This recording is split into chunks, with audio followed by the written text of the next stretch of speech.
اسلام تو آزادی دلانے والا مذہب ہے نا صاحب، اسلام تو آزادی دلانے والا مذہب ہے.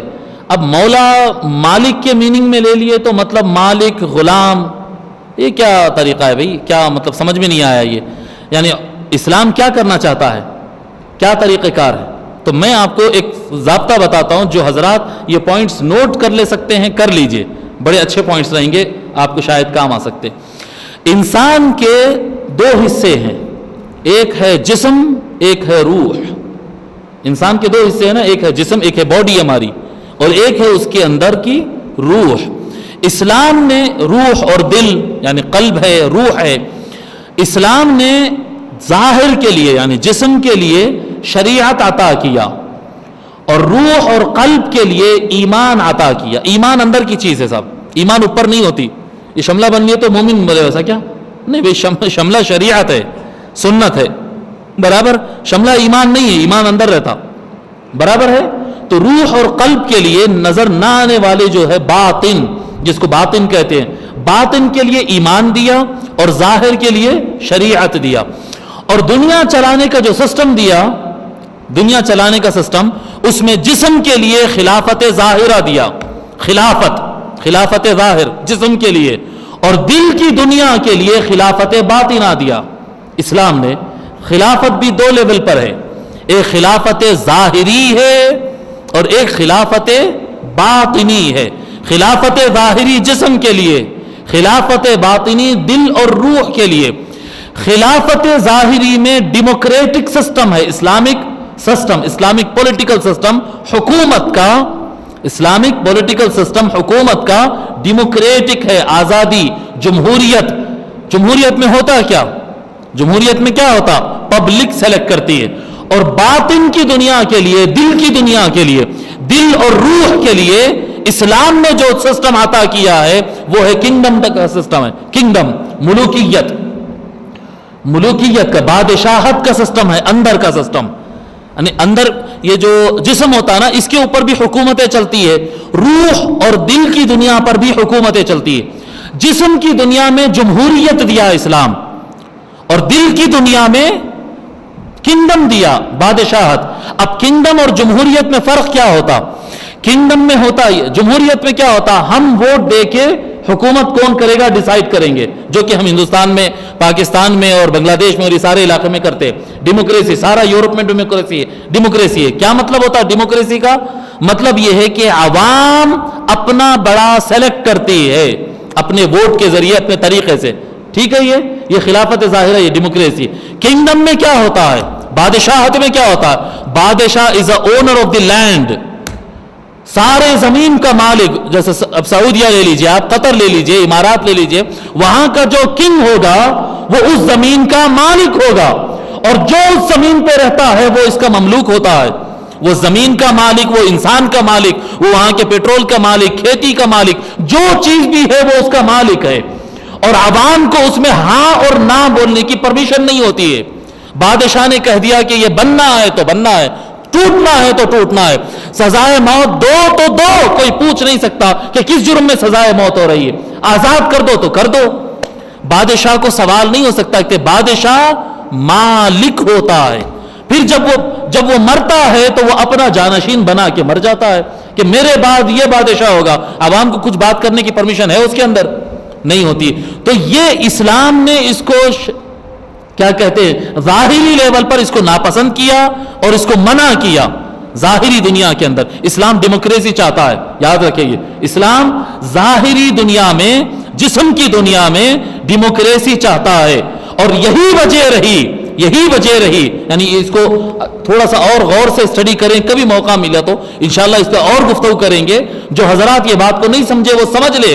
یہی وجہ بنی کہ حضور اکرم صلی اللہ علیہ وآلہ وسلم مولا علی کو اتنا قریب رکھنے کے باوجود، اتنا ان کی گرپ مضبوط دیکھنے کے باوجود، اتنے صلاحیتیں دیکھنے کے باوجود، اپنا آنے والا پولیٹیکل خلیفہ کون ہوگا، مسلمانوں کا بڑا کون ہوگا، حضور صلی اللہ علیہ وآلہ وسلم اناؤنس نہیں کیے، بلکہ حضور صلی اللہ علیہ وآلہ وسلم اس کو اوپن چھوڑ دیے کہ مسلمان ووٹنگ کریں گے اور اپنا بڑا چن لیں گے. اور مسلمان ووٹنگ کیے اور حضرت سیدنا ابوبکر صدیق رضی اللہ تعالیٰ عنہ کو خلیفہ چن لیے. ان کے بعد حضرت عمر رضی اللہ عنہ خلیفہ چنے گئے، ان کے بعد حضرت عثمان غنی رضی اللہ تعالیٰ عنہ خلیفہ چنے گئے، ان کے بعد حضرت مولا علی جو ہے پھر خلیفہ چنے گئے. تو خلافت کے لیول جو ہے وہ پبلک ووٹنگ سے ہے، پبلک جس کو چوائس کرتی ہے وہ خلیفہ بنتا ہے. یہ ظاہر کی دنیا میں. باطن کی دنیا میں حضور اکرم صلی اللہ علیہ وآلہ وسلم دے ون اعلان کر دیے، من کنت مولا فعلی مولا، جس کا میں مولا ہوں علی اس کا مولا ہے. سو وہاں پر اسی دن اور اسی وقت سارے صحابہ، سارے عوام، سارے صحابہ، سارے خواص، ایون بڑے بڑے سینئر صحابہ سب کے سب آگے بڑھتے گئے اور مولا علی سے مصافحہ کرے، مبارکباد دیے اور یہ اعلان کر دیے کہ آپ ہی ہمارے مالک اور مولا ہے، آپ ہی ہمارے مالک ہے. اس کے بعد خلیفہ حضرت ابو بکر بن رہے. کیسا ہو سکتا ہے یہ؟ اس کا مطلب یہ ہوا کہ وہ مولا کا جو معاملہ آ رہا ہے وہ باطنی دنیا کے لیے، ولایت باطنی دنیا کے لیے آقا صلی اللہ علیہ وآلہ وسلم نے فرض کر دیا. شیخ الاسلام کا اس ضمن میں ایک مقدمہ ہے، میں آپ لوگ کو صرف مشورہ دے دوں گا، بڑی ڈیٹیل ہے اس کے اندر، بڑی ڈیٹیل ہے اور بڑا شاندار مقدمہ ہے. القول المعتبر فی الامام المنتظر، یہ شیخ الاسلام کی ایک کتاب ہے امام مہدی علیہ السلام سے متعلق. اگر آپ لوگ کو کبھی موقع ہو تو منہاج القرآن کے دفتر سے وہ لے سکتے ہیں. اس کا ایک پریفیس ہے، زیادہ بڑا نہیں ہے، 16 پیجز کا ایک پریفیس ہے.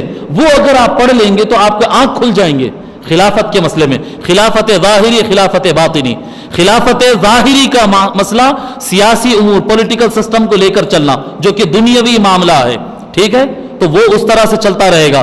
باطنی امور انسان کے ولایت ایمان سے متعلق ہے، وہ اس طرح سے چلتا رہے گا. ظاہری خلافت کیونکہ جسموں کی دنیا کے لیے ہے، تو جیسا خلیفہ انتقال کر جائے گا خلافت ختم ہو جائے گی، دوسرا خلیفہ آ جائے گا. لیکن باطنی دنیا کیونکہ روح کی دنیا سے تعلق رکھتی ہے اور روح مرتی نہیں ہے. معلوم ہے نا آپ کو، یہ روح بھی مر جاتی ہے. اگر روح مر جاتی ہے تو پھر سوال کس سے ہوتا ہے قبر کے اندر؟ جی روح تو مرتی نہیں ہے، کیونکہ باطنی دنیا روح و قلب سے تعلق رکھتی ہے. اس لیے ولایت باطنی، خلافت باطنی مولا علی کو جو دی گئی تھی وہ قیامت تک وہ خلافت قائم ہے، وہ خلافت تک قیامت تک وہ خلافت باقی ہے، خلافت باطنی. اور یہ کہنے والے سب سے پہلے آدمی شیخ الاسلام علامہ طاہر القادری صاحب نہیں ہے. یہ عرب و عجم جن کو بڑا مانتے ہیں، عرب اور عجم جن کو بڑا مانتا ہے، سارا ہندوستان جن کو بڑا مانتا ہے، یکساں بوقت واحد بریلوی بھی ان کو بڑا مانتے ہیں، دیوبندی بھی ان کو بڑا مانتے ہیں.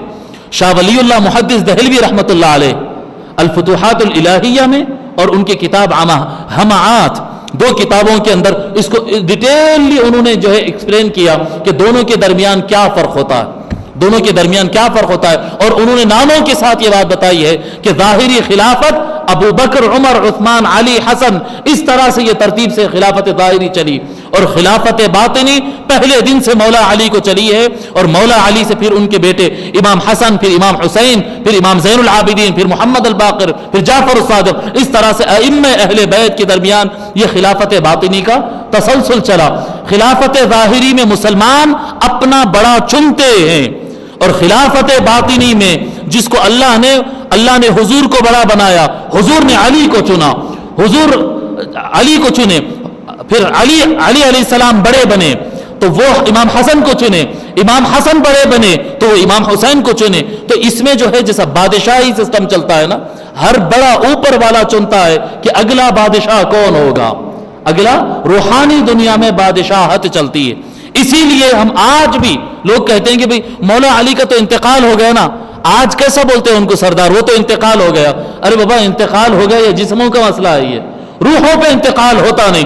قیامت تک جتنے زمین پہ پیدا ہوں گے سب کے مولا ہے علی، سب کے مولا ہے علی، کیونکہ یہ میٹر روح کا ہے، جسم کا نہیں ہے. یہ میٹر روح کا ہے، جسم کا نہیں ہے. بہرحال بڑی اس کی تفصیل ہے، یعنی دونوں میں ڈفرنسز جو ہوتے. بڑا شاندار 16 پیجز کا ایسا شاندار مقدمہ ہے، وہ آپ لوگ القول المعتبر کے پریفیس پر بھی ہے، القول المعتبر کے پریفیس پر بھی ہے وہ، اور اسی طرح سے السیف الجلی ایک اور ایک کتاب ہے، اس کے پریفیس پہ بھی وہ آپ کو مقدمہ ملے گا. بڑا شاندار ہے. جو حضرات خلافت باطنی اور ظاہری کے درمیان فرق اس کو سمجھنا چاہتے ہیں وہ ایک مقدمہ 16 پیجز کا پڑھ لیں. ہر یعنی بیسک نالج رکھنے والے آدمی کو بھی سمجھ میں آ جائے گا خلافت کا سسٹم کیا ہے اور ولایت کا مسئلہ کیا ہے.